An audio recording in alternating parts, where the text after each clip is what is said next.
Hey,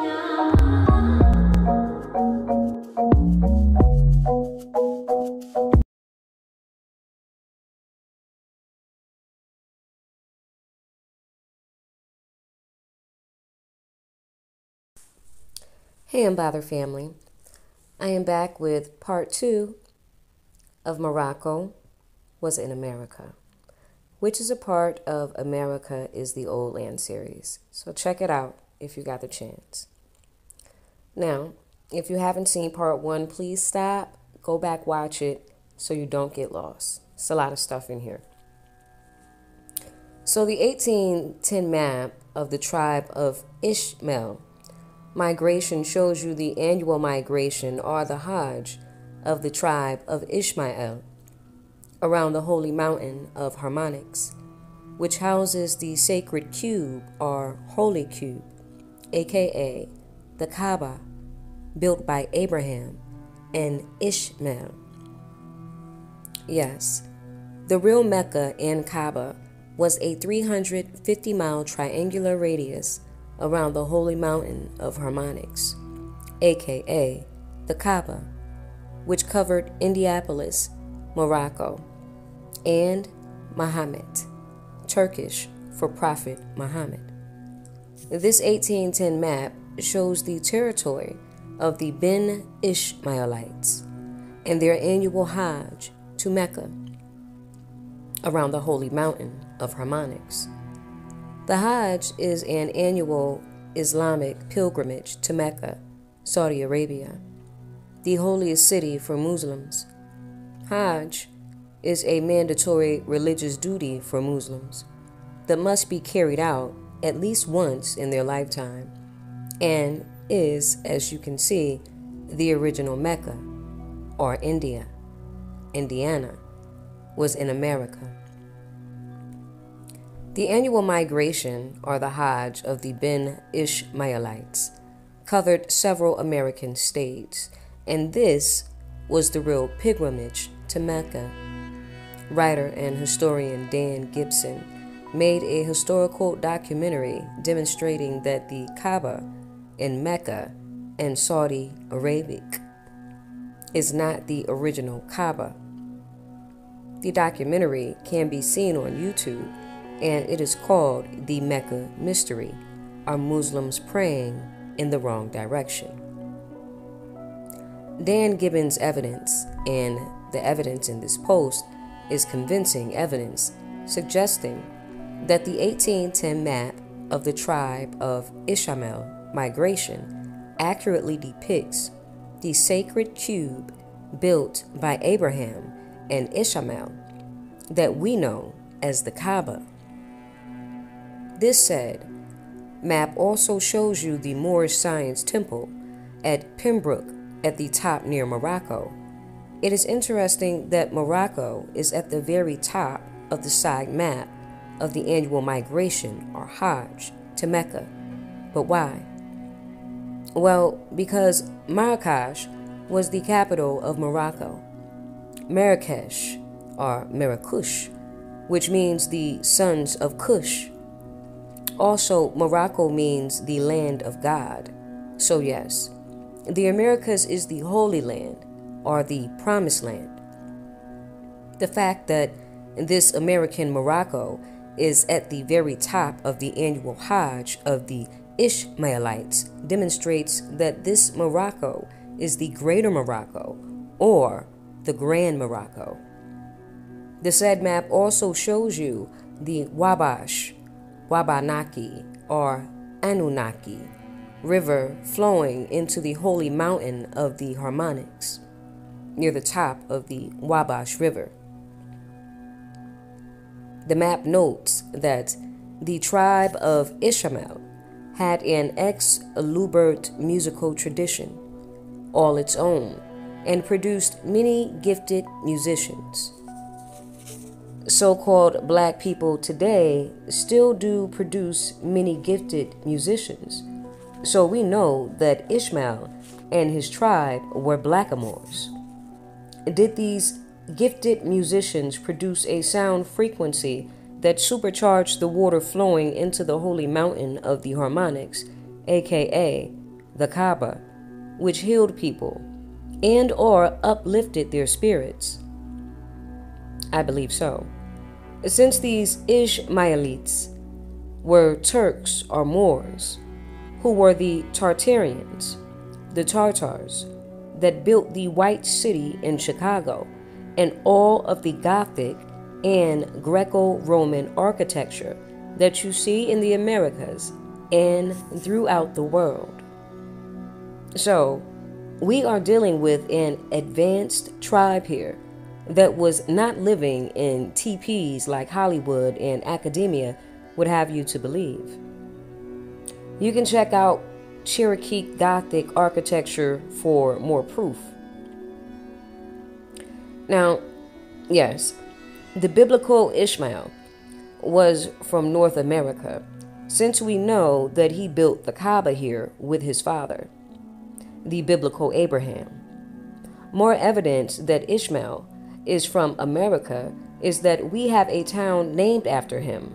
Ishmael, Missouri, was a town in Missouri that is now extinct. Please avoid the hijack when reading the Wikipedia link, which I posted, since we know that the Americas is the Orient, the East, so it is nothing new about Ishmael, Missouri.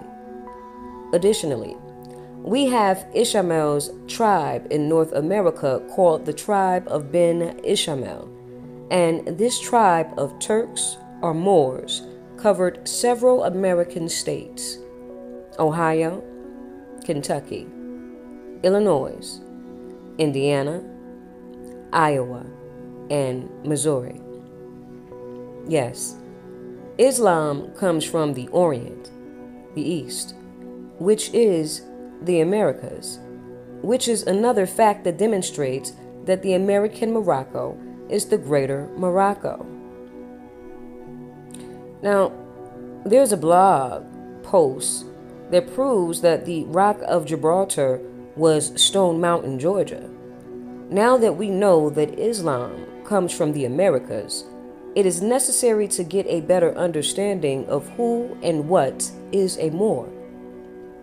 Lastly, people need to understand that the Moors are descendants of the Olmecs, whom were the first Americans. The Olmecs were the forefathers and foremothers of the Wichita Moors, and they were not from Africa, since they were Turks from Tangut, China, in North America. By knowing all of this information, how can anyone say that the Moors invaded the Americas and are not indigenous to the Americas? Additionally, since Ishmael is from America and he was a Turk or a Moor, the presence of the Moors in America is very ancient, especially if we consider the fact that ancient Turkey, the home of the Turks, was in America. The history of the Turks goes back to over 22,000 years, while the history of the Native Americans only goes back to 10,000 years. People that continue to hate the Moors are either agents or religious zealots, as far as I'm concerned, for their own personal faith and our belief system. The black European Templar Christians and Catholics that invaded the Americas were not Moors, because they hated Muslims. The invasion was a result of a long series of holy wars, aka crusades, between Muslims and Christians. Yes, the crusades were fought on both sides of the world, but mostly in the Americas, since America is the promised land. The Americas was Muslim Jerusalem, aka Granada land. Therefore, it is ridiculous to suggest that the Moors willfully invaded their own promised land in the Americas when we have the Drum Diverses of 1452 issued by the Pope and the Edict of the Worms, Dragons, issued by the Black Holy Roman Empire, Charles, which banned Islam in the late 1400s, proves that this was certainly not the case, since the Dum Diverses authorized Christian Templars to take the land, wealth, and possessions of Saracens, Moors, and pagans, Jews or Hebrews. Every race, culture, and or nationality has sellouts and traitors, which are common now and common in the past. But to label a handful of black sellouts and traitors as Moors, to tarnish the whole nation as a whole, means that this person has no class and is an agent for their own faith. People hate Islam, so it is easy to blame the invasion of the Americas on the Moors, since the Moors were Islamic and were mighty warriors.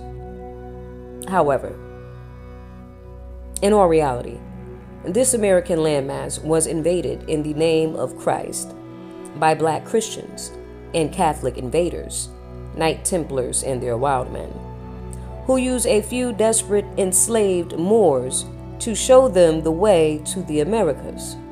People hate the Moors for the Treaty of Peace and Friendship between Morocco and the United States, which was a commercial treaty that recognized the USA as a nation. However, if you read this treaty for yourself and stop letting people interpret it for you, you will learn that this treaty does not deal with any land being transferred over to the United States. It was the treaties signed after the 1800s that dealt with land transfers after the Moors and Indians fought and lost power over these territories. So we need to question these treaties. Yes, the Moors and the Indians, Hebrews, were allies against the invasion of the Americas. In fact, the Moors, or Turks, were your Indian sheiks or chiefs. Do these treaties apply to all of us? Also, Indians didn't have any treaties because they were not in power. People should be more concerned with the Europeans not honoring these treaties, because if the treaties were being honored, so-called black people would be in a much better position right now. Did these Moors or Turks sign these treaties to prevent all of us from being unalived off through warfare?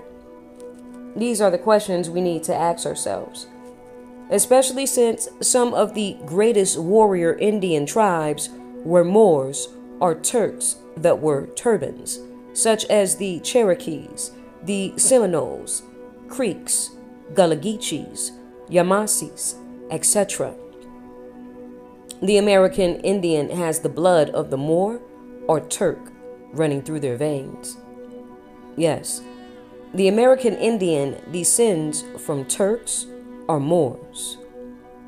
The Muskogee Creek were Moors, and I got the 1861 flag of the Muskogee Creek Nation to prove that the Creeks were Moors. As you can see, the Creek flag is Islamic since it features the Islamic crescent moon and star on it.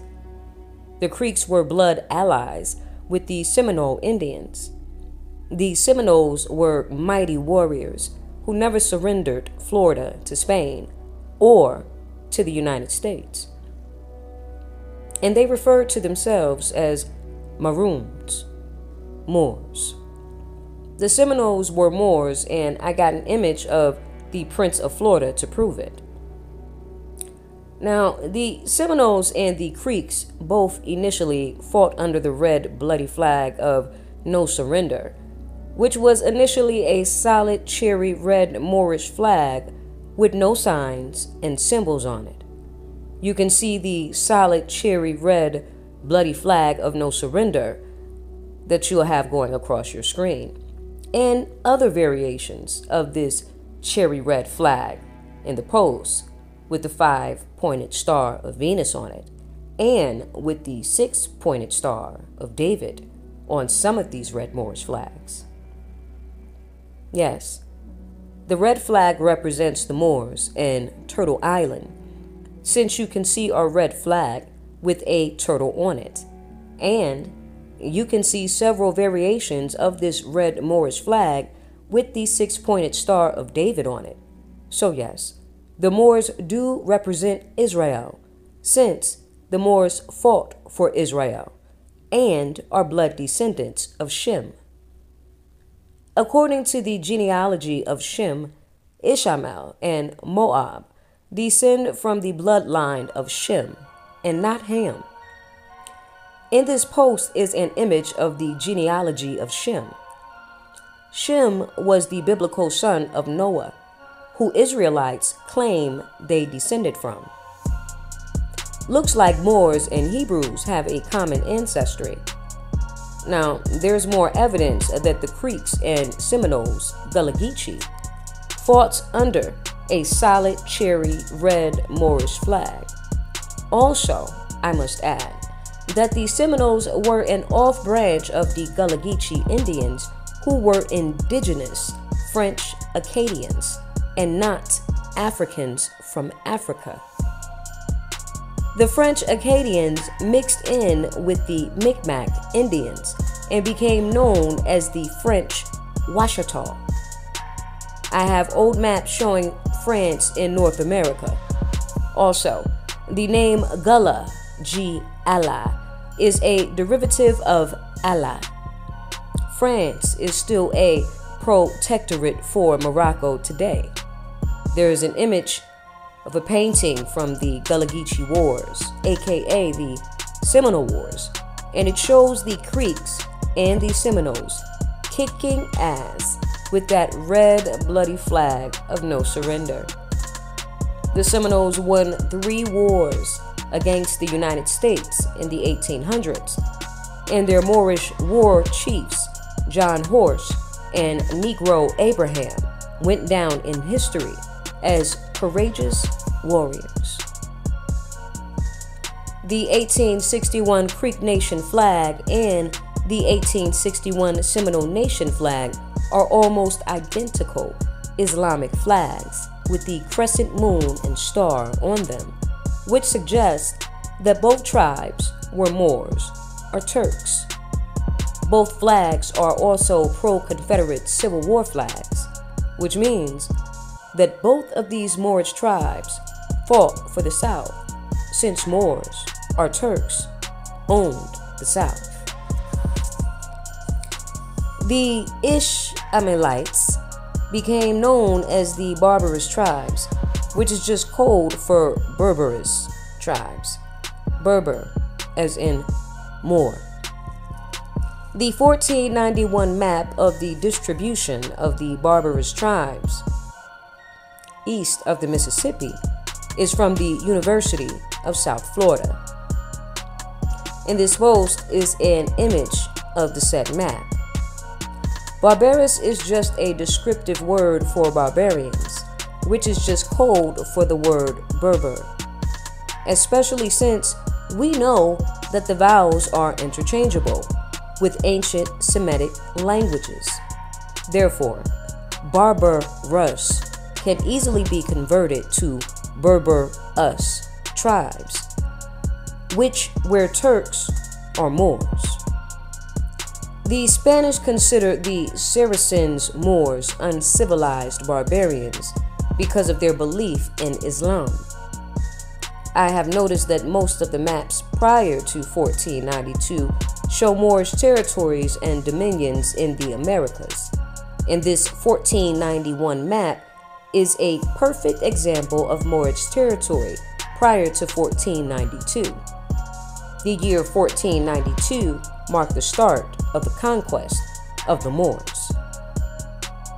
Notice of all the names of these Ishmaelites, Moab tribes of Moors, or Berber Indians on the said 1491 map, you'll see Seminoles, Choctaws, Cherokee, Creeks, Chickasaws, Muskogee, Yamasis, Cowatas, Iroquois, Shawnees, Powhatans, Delaware, Algonquin, Mohawk, Miami, Abenaki, Pequot, and Seneca.